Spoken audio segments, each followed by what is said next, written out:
बाबा वय झाल्याने तोल जाऊ नये म्हणून भिंतीला धरून चालायचे. ते जिथं जिथे भिंतीला हात लावत त्या ठिकाणचा भिंतीचा रंग पुसट व मळकट होई. ते पाहून माझ्या बायकोच्या चेहऱ्यावरचे भाव बदलत असताना मी बघत होतो. त्या दिवशी बाबांचं डोकं दुखत होतं म्हणून कोण जाणे त्याने डोक्याला कोणते तरी तेल लावलेले होते. त्याच तेलकट हाताने भिंतीला धरून चालल्याने हाताचे ठसे भिंतीवर उमटले. ते पाहून बायको माझ्यावर जाम भडकली. मला पण काय झालं कुणास ठाऊक. मी तड की बाबाच्या रूममध्ये जाऊन म्हणालो, बाबा भिंतीला हात न लावता चाला ना जरा, तुमचे हात लागून त्या किती घाण होतात. माझा आवाज जरा उंच झाल्यासारखे मला वाटले. 80 वर्षाचे बाबा एखादा लहान मुलगा चूक झाली असता जसा चेहरा करतो तसा करून मान खाली घालून गप्प बसले. छे, हे मी काय केले.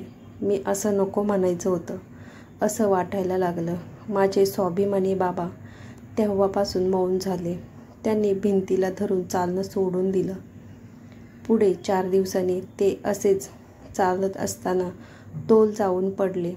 त्यांनी अंथरूणच धरले. पुढे 2 दिवसांनी त्यांनी इलोक यात्रा संपवली. भिंतीवरच्या हाताचे ठसे पाहून मला माझ्या छातीत काहीतरी अडकल्यासारखं सारखं वाटत राही. दिवस उलटत राहिले. माझ्या बायकोला घर रंगवून घ्यावे असं वाटू लागले. पेंटर आले सुद्धा. माझा मुलगा जितूला आजोबा म्हणजे जीव की प्राण. भिंत रंगवताना आजोबांच्या हाताच्या ठशांना सोडून भिंत रंगवण्याचा हट्टच धरून त्याने शेवटी ते रंगकाम करणारे म्हणाले, सर काही काळजी करू नका. त्या ठशाच्या भोवती गोल करून छान अशी डिझाईन काढून देतो. तुम्हालाही ते आवडेल. शेवटी मुलाच्या हट्टापुढे काही चालले नाही. पेंटरने ठसे व्यवस्थित ठेवून भोवतीने सुंदर डिझाईन करून दिली. पेंटरची आयडिया घरातील आणि घरी येणाऱ्या पाहुणे मित्रमंडळींना पण खूप आवडली. ते या कल्पनेची खूप स्तुती करून जाऊ लागले. आता पुढे जेव्हा भिंती रंगवण्याचे काम होत गेले तेव्हा त्या हाताच्या ठशाभोवतीची डिझाईन बनवली जाऊ लागली. सुरुवातीला मुलाच्या हट्टापायी हे करत राहिलो तरी आमचंही समाधान होई. दिवस, महिना, वर्ष पुढे सरकत चालले. मुलगा मोठा होऊन त्याचं लग्न झालं तसा मी माझ्या बाबांच्या स्थानावर येऊन पोहोचलो. बाबांच्या एवढा नसलो तरी 70ला येऊन लागलो. मलाही तोल जाऊ नये म्हणून मी भिंतीला धरून चालावं असं मला वाटू लागलं व मला आठवू लागलं की किती मी चिडून बोललो होतो बाबांना. म्हणून चालताना भिंतीपासून थोडं अंतर ठेवूनच चालू लागलो. त्या दिवशी रूममधून बाहेर पडत असताना थोडासा माझा तोल गेल्यासारखं झाल्याने मी आधार घेण्यासाठी भिंतीकडे हात पसरणार तोच मी माझ्या मुलाच्या मिठीमध्ये असल्याचं मला जाणवलं. अहो बाबा, बाहेर येताना जरा भिंतीला धरून यायचं ना.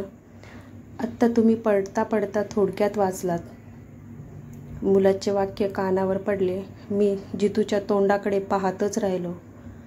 त्याच्या या चेहऱ्यावर चिंता होती पण राग कसलाही नव्हता. जवळच्या भिंतीवर मला बाबांचे हात दिसले. माझ्या डोळ्यापुढे बाबांचं चित्र उभं राहिलं. त्या दिवशी मी बाबांना ओरडून बोललो नसतो तर माझे बाबा अजून जगले असते असे मला वाटू लागले. आपोआप डोळ्यात पाणी साचलं.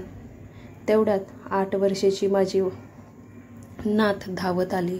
आजोबा आजोबा, तुम्ही माझ्या खांद्यावर हात ठेवून चाला म्हणत हसत हसत माझे हात आपल्या खांद्यावर घेऊन निघाली. हॉलमधील सोफ्यावर बसलो असता नातीने आपलं ड्रॉइंग बुक दाखवत, आजोबा आज क्लासमध्ये ड्रॉइंग परीक्षा झाली. मला फर्स्ट प्राइज मिळालं असं म्हणाली. हो का, अरे वा, दाखव बघू कोणतं ड्रॉइंग आहे म्हटल्यावर तिने ड्रॉइंगचं पेज मला उघडून दाखवलं. भिंतीवरच्या बाबांच्या हाताचे चित्र आहे तसं काढून भोवतीने सुंदर अशी नक्षी काढली होती आणि म्हणाली, टीचरने हे काय आहे म्हणून मला विचारले.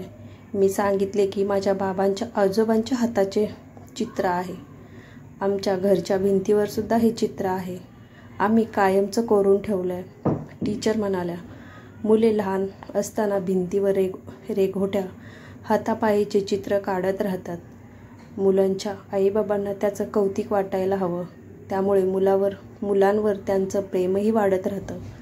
टीचर आणखी काही म्हणाल्या, आपण पण वयस्कर आई वडील आजी आजोबावर असेच प्रेम करत राहायला पाहिजे.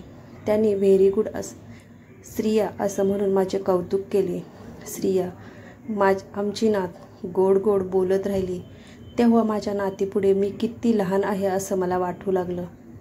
मी माझ्या रूममध्ये आलो, दरवाजा आतून बंद केला आणि बाबांच्या फोटोपुढे येऊन मला क्षमा करा बाबा असं म्हणत मन हलकं होईपर्यंत वरचेवर रडत बाबांची क्षमा मागत राहिलो. आई बाबांना जपा, एक दिवस आपणही त्यांच्या जागी असणार आहोत.